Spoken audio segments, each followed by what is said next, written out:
So, hello guys, welcome to yet another episode of What's Up Startup. I am Amal Nima and today as a guest we have Mr. Chandrasekhar Ponuswamy. I would like to introduce Mr. Chandrasekhar Ponuswamy, the founder of MyCFO, MyCXO and Practice, which are management consultancy firms. Let me tell you, he has a very rich experience in domain of finance. Previously, he has worked with Coca-Cola as finance controller and President Group Finance with Alliance Tire and President and Group CFO of Polycab. So on behalf of Entrepreneurship Cell of Lal Bahadur Shastri Institute of Management, we welcome you, sir. So without further ado, let's hear from Mr. Chandrasekhar Ponuswamy. Thank you very much. Yes, sir. So I read about these three companies, that is MyCFO, MyCXO and Practice. So these companies do similar kind of work. So can you, sir, tell how these companies are related and all about that, sir? Okay, actually, it isn't three companies, it's two companies. Okay. Okay, sir. Practice Okay, sir. is the name of the entity. So there are two entities. Okay, sir. Okay, Practice Advisors Private Limited and Practice Business Transformation Private Limited. Okay. Okay. Practice Advisors operates under the brand name MyCFO. Okay. And Practice Business Transformation operates under the brand name MyCXO. I'm a founder of Practice Business Transformation, not Practice Advisors. Practice Advisors has been in India for the last 10 years, providing a range of CFO services to corporates, to multinationals, to startups, and so on and so forth. I founded Practice Business Transformation in January last year, January 2019, focusing on a holistic approach to management transformation. What we do in Practice Business, and the reason we have called it MyCXO is because while MyCFO is a domain on finance and allied services, MyCXO is about all aspects of the business from a perspective of organizational transformation. It starts with branding, sales, marketing, manufacturing, distribution, logistics, of course, finance, HR, IT, compliance, and everything else. So what we essentially do in the business transformation entity is we look at companies which want rapid growth, or companies which have kind of started sliding down and potentially into NCLT or a distress state. We work with the promoters, sometimes at the invitation of the bankers. We go into those companies. We study whether the industry is a growth industry, whether the company's got the products and the experience for a revival and resurrection. And if the answer to both the questions is yes, then we draw up a strategic roadmap for the company, which could be a 5-year strategic roadmap, which talks about where they are today and where they need to go. We integrate the mission, vision, values also as part of this journey. Once we do this, obviously any plan is only as good as the execution that we do. So what we then do is bring in a managerial talent. So typically in an organization, you need a CEO, you need a CFO, you need a head of sales and marketing, you need a head of operations, and most importantly, a head of HR. We call it by different names. We call it a head of HR, we call it a chief people officer, and so on and so forth.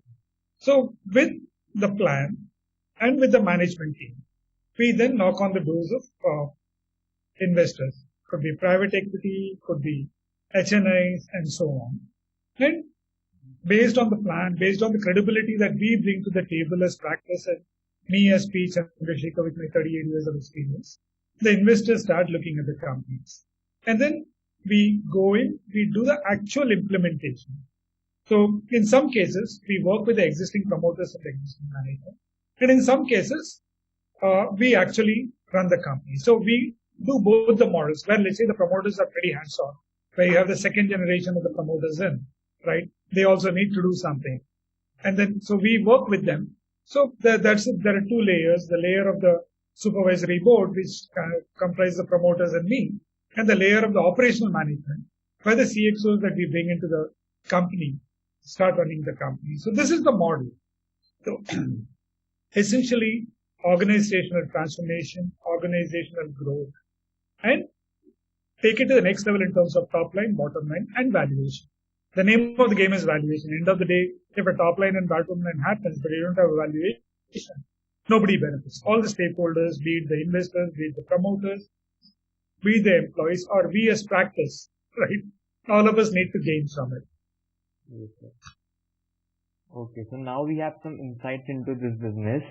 So and also sir, as I saw that you have worked with such reputed companies like Coca-Cola, Polycab, Alliance Group, and you had a very successful corporate career. So sir, then what made you to switch from corporate to your own venture? You know something, when you work in a corporate, Yes, your wealth creation is for a specific finite set of yes, that's people. true. Could Yes, be the promoters, could be the investors, right? yes, Whereas sir. when you do something like what I've started doing, it's about wealth creation across a range of companies. Yes, Okay. Now, while I'm working for one company, obviously we do what we do. We have seen the Polycab success story, right? yes, sir. But Yeah. when we do this and when we handle multiple companies, right, we are essentially contributing to the economic growth and economic value add of the nation. Number one. Number two, when we do this, and this is important, companies which are not doing well, right, everybody ends up on the losing side. First, the employees. Second, the bankers who have to take a fair amount of haircut. Third is the promoters who build the companies from scratch. Whereas when we go in and do what we have set out to do, we are able to create value for every single stakeholder. And the way I look at it, if I can make sure that employees don't lose their jobs, but we end up creating employment, we would have contributed very significantly to the national development. That. And sir, a question related to this only, sir. You have a rich amount of experience working in corporate, and then you thought of starting your own venture. So, sir, what will you suggest to people of our generation who wish to start their own venture? So, whether to take such rich experience firstly or directly go with entrepreneurship? See, there are no set defined models here, right? I mean, you had right from OU, any number of entrepreneurs straight out of college started something and successful. And we also had companies where the promoters have worked in other companies for a long time and they started ventures which have also been successful, right? Essentially, the way I look at it, having a corporate experience helps in one very significant manner. You walk into a company, you understand the processes, you understand what should be done, and more importantly, what should not be done. Whereas you start up as an entrepreneur, when you scale up, right, you will then have to go out and get professionals or people like us, our company, to help you in setting it up. So if, let's say, you worked in a company for maybe 10, 20 years or whatever, right, you're attuned to a culture of a process-driven organization. You're attuned to a culture of taking all the employees along rather than, just the promoter's vision and thought and his own ideas of what to do. And I have seen in my experience working with several successful promoters who started small and then who grew big, is the transition that you have to make, right? Is quite a challenge because when you start out with a bunch of guys, right, you start on a particular mode, each of the 4, 5, 7, 8, 10 members who are part of the core team are running around in different directions, building the business. At no point of time are they talking about organizational building. And why is organizational building important? It's very important for one reason.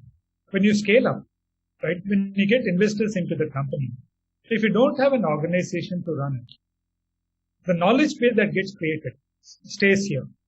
It doesn't get institutionalized. And unless something is institutionalized, the growth and a seamless continuous growth is not possible, number one. Number two, in a business journey, you're going to see the ups and the downs, right? So when you see the ups and the downs somewhere else, and you bring that template to what you're starting with a finite amount of experience, you're eliminating the risks that happen as the business grows. So while both models of work, I mean, I'm very comfortable in the skin that having worked with corporates and having seen how things work, bringing the same set of rigor, same set of processes, and same set of institutionalization in a startup mode. Yes, sir. And sir, so people do say that startups and entrepreneurship is not related to education or which institute you have studied. But sir, if we look some biggest startups, they're by the people of IIM Ahmedabad or IIT Mumbai or all big institutes. And also you also belong to one of the most reputed institutes, NMIMS Mumbai. So what you think of it? That is it necessary to be in a good institute to be a good entrepreneur? Like we have examples of Make My Trip, Flipkart, Ola, and Redbus. These are some of the most successful startups and are founded by some IIM or IIT pass out. Okay, let me respond to this with two of the most astonishing entrepreneurs that I've had the privilege of working. The first is Inder Jaisinghani of Polycab, Okay. a college dropout. Started business at the age of 18 or 19. Okay. Okay. And in a matter of 40 years, has built a world-class, fast-moving electrical goods enterprise. What did he do? He started very, very, very young, right? Yes, As sir. they say, he used to take the cables to the market to sell in a handcart. That's the Yes, beginning. sir. Yes, He sir. learned a lot of it on the way, and he kept Yes, sir. assimilating, kept it growing. This is Yes, one example.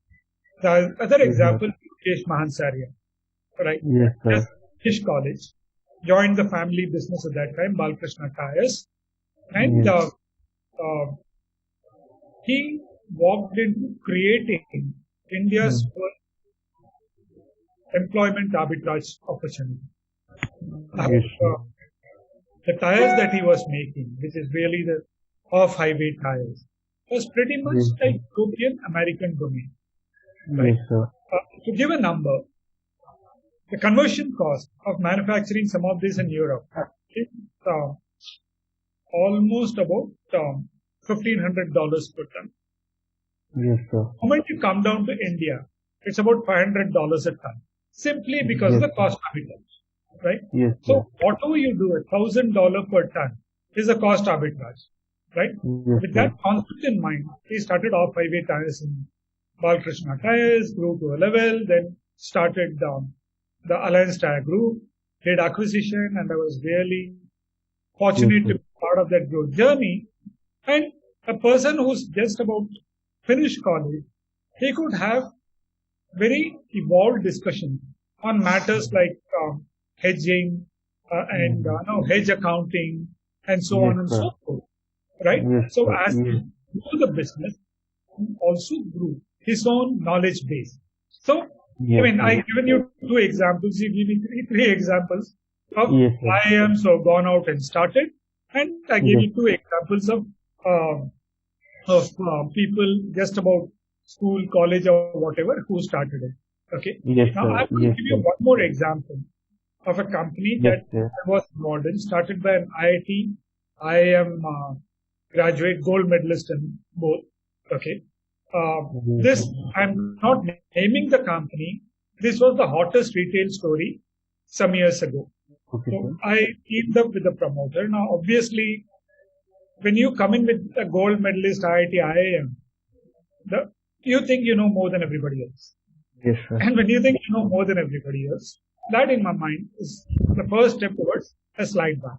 And that's when you're not willing to see the reality for what it is. So just to give an example, we are doing a fundraise. Goldman Okay. happened. We Yes. had funds coming to us at a certain price.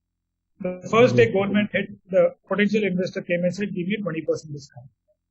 So the entrepreneur said, why would I? I built a great company. You're giving me a on price X. I'm not going to give you a discount.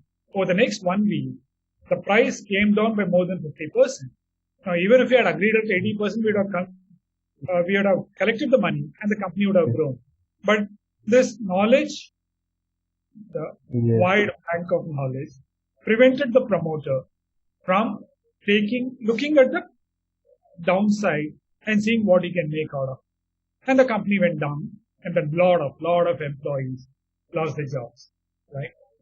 Now, obviously, I'm not naming the company. You can do your own research in terms of who. Okay, I'm not even giving the industry.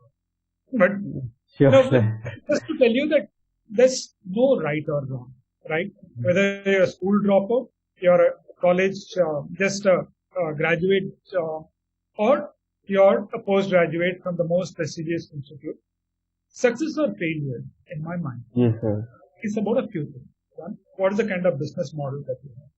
What's the kind of integrity you bring to the table? What kind of commitment you give to all the stakeholders, starting with your employees? I mean, I used to work in the Runwal group, and Subodh Runwal was what he used to say: you take care of the employee, and the employees will take care of your customer. Right? So you have a very charged, very hungry employee. He is going to make sure that the customers kept happy. Right? You have a bunch of disgruntled employees or indifferent employees. They'll come in, punch in the clock in the morning, punch out the clock in the evening, and go away. And beyond that, they won't even reach out. So when I was in Runwal, my sales team and the customer service team will take calls at 10, 11, 12 at night, 6 in the morning, 7 in the morning. Okay, to them, it was a passion that brought them together. So you take care of the employee, the employee takes care of the customer, and the customer obviously takes care of you as an organization. Yes, rightly said.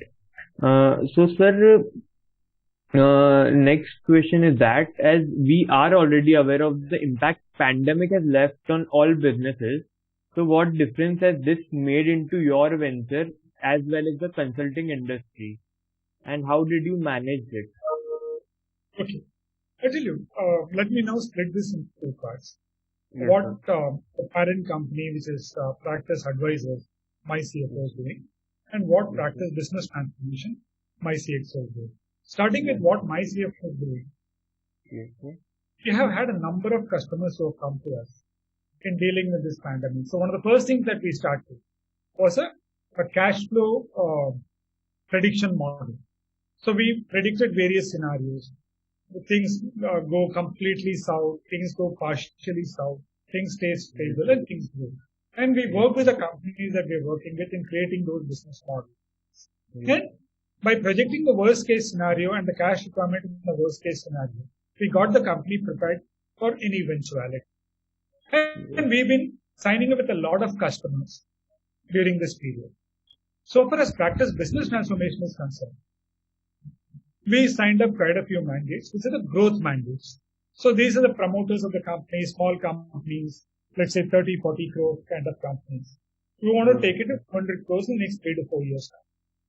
How do they do that is what we not just tell them, we also help them in achieving that. But what I also see for Practice Business Transformation is the government of India has actually put the whole IBC process on hold till December 20.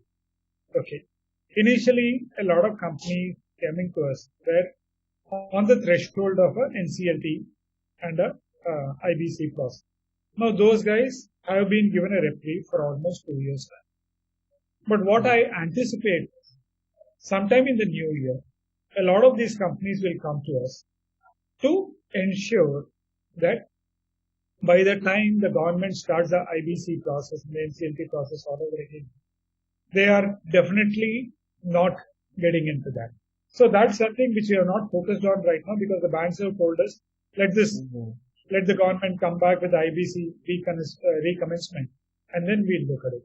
So for us, frankly, pandemic or no pandemic, it's business as usual because I said we are looking at both segments, both the growth segment and the distress segment. Okay, sir. So, sir, when I researched about your company and its work, so I went through some terms like virtual CFO and outsourced CFO. So, could you please throw some light on these terms as all of us are not aware of it? And yes, sir. A virtual CFO is somebody who doesn't sit in the premises of the company, right? He's in our office. He's available to the company if need be, physically once in a month or twice a month. But essentially, it does the entire CFOing services outside the office premises, in the premises, or from home. Okay, Yes, sir. that's a virtual CFO. He is there, you can see the guy. Okay, but everything gets done electronically, right? Yes, sir. An outsourced CFO is somebody who could be either virtual or it could be physical. Okay, but he is not on the rolls of the company, right? Okay. He's a company, he's a person who's on our rolls, right? Yes, Who then becomes the CFO of the entity. Now, here from a key managerial KMP perspective, some companies take our CFO as a KMP. Some companies pick up somebody who's on their roles as a CFO, but the roles are very clearly defined. So let's say the person who's for KMP purposes a CFO, who's one of the employees of the company, what he can do, what he can't do is defined.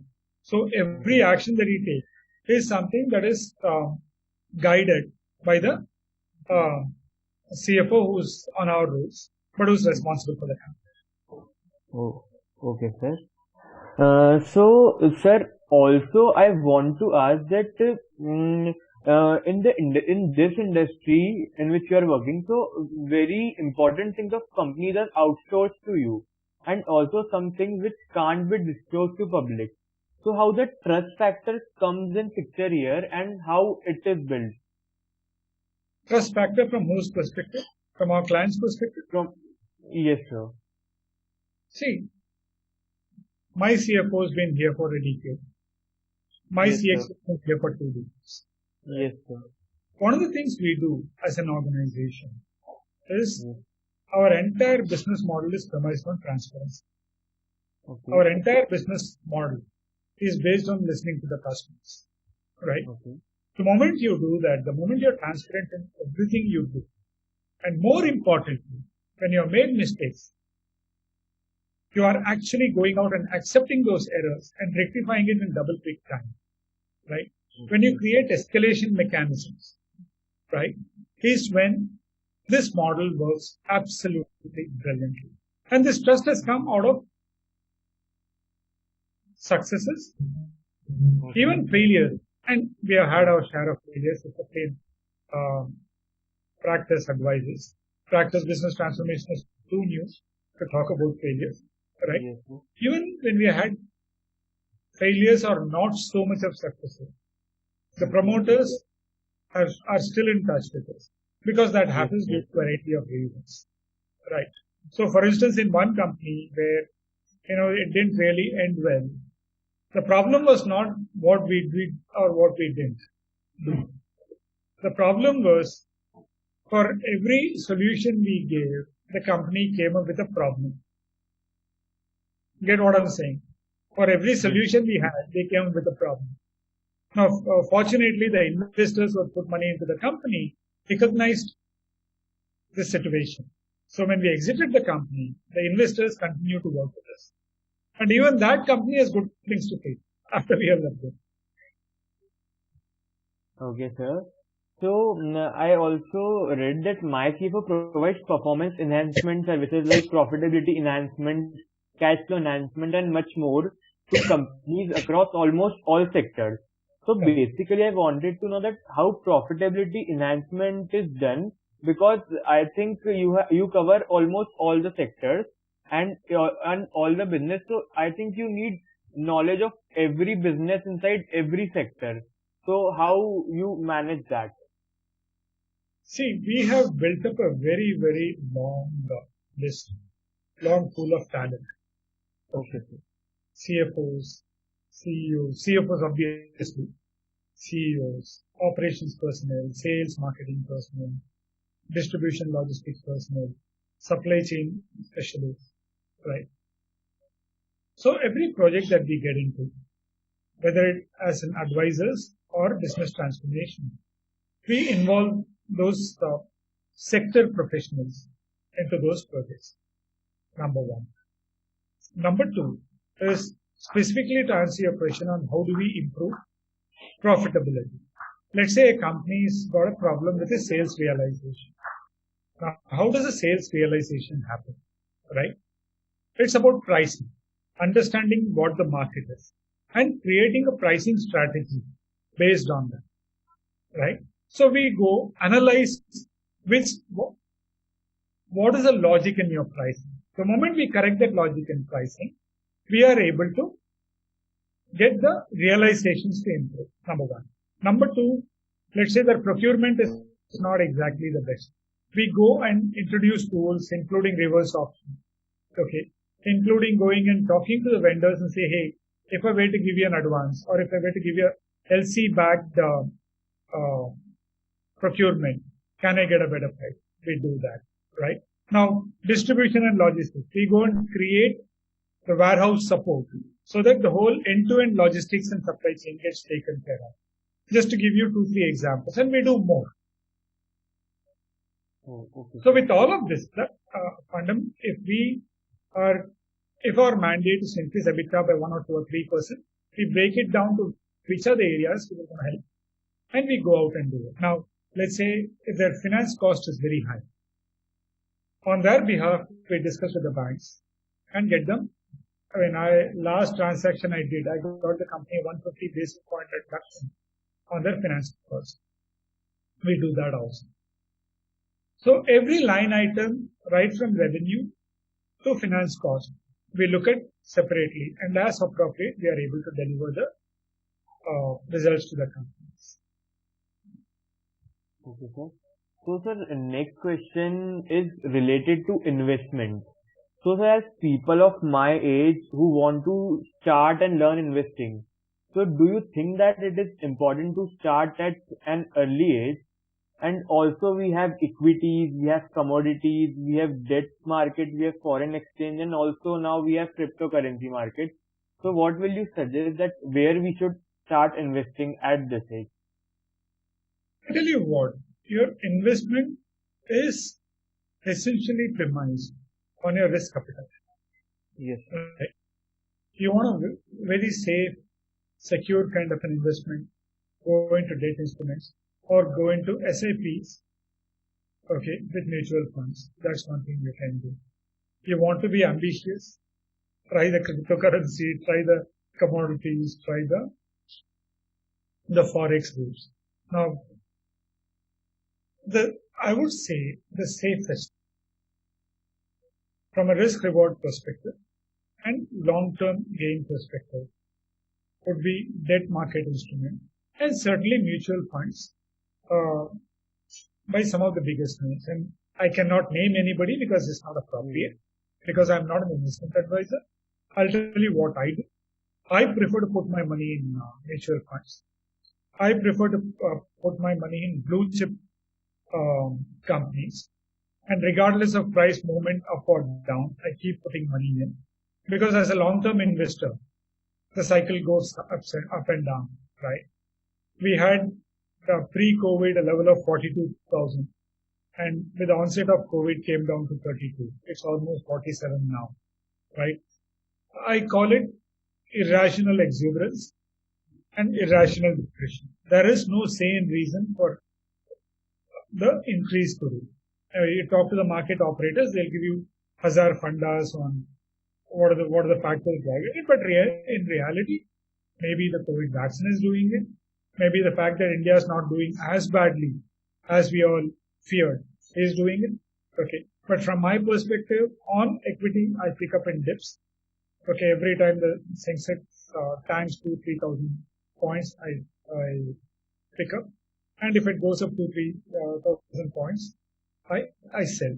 But essentially, I look at a long-term investment because I'm afraid of the capital gains. So I keep putting money and I take money out only when it's absolutely essential.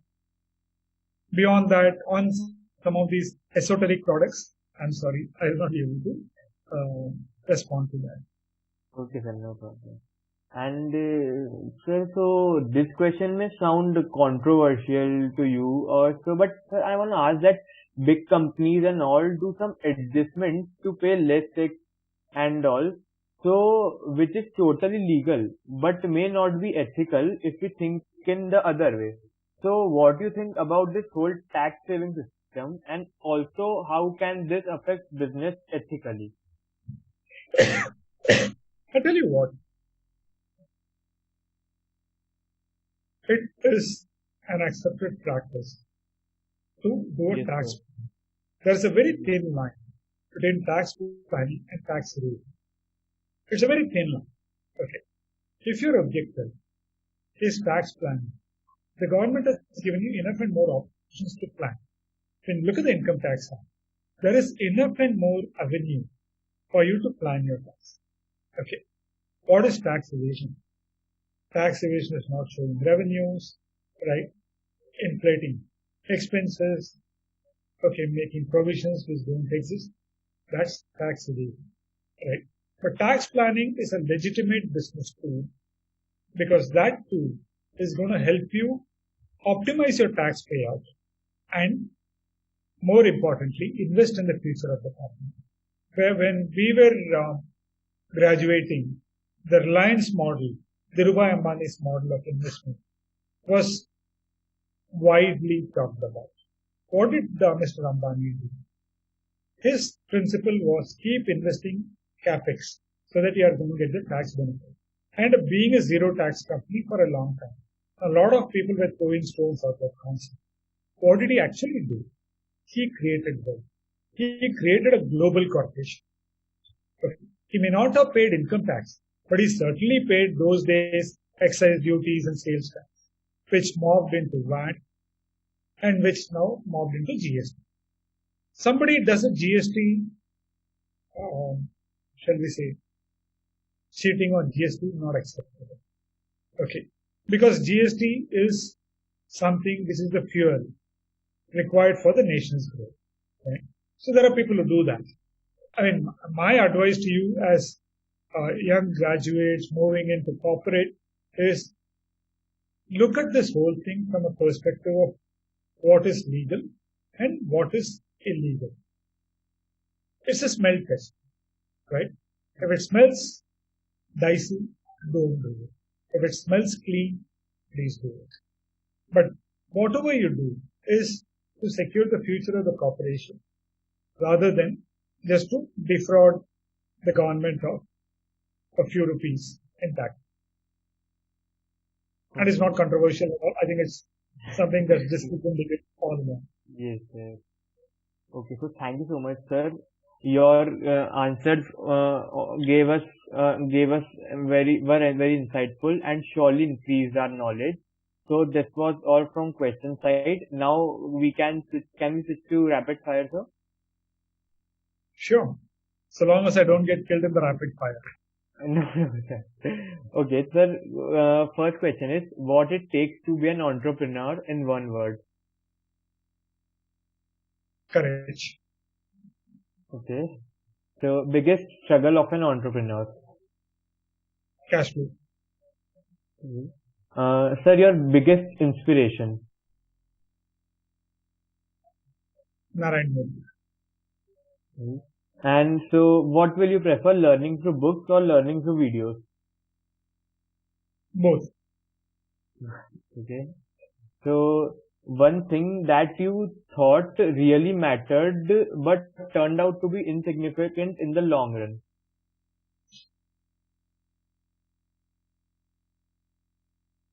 The petty arguments that you do with a tunnel vision.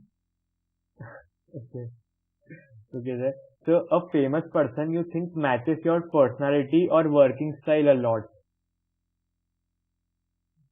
I'm not so sure about that because I mean each personality is different.